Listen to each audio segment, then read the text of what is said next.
இந்திய அரசியல் அமைப்பின்பால் உண்மையான நம்பிக்கையும் மாறாப்பற்றும் கொண்டிருப்பேன் என்றும் இந்திய நாட்டின் ஒப்பில்லாத முழு முதல் ஆட்சியையும் ஒருமையையும் நிலைநிறுத்துவேன் என்றும்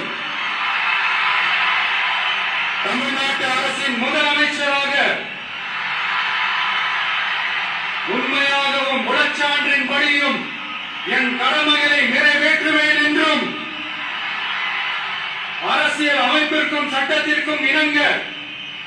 அச்சமும் ஒருதலை சார்பும் இன்றி விருப்பு வெறுப்பை விலக்கி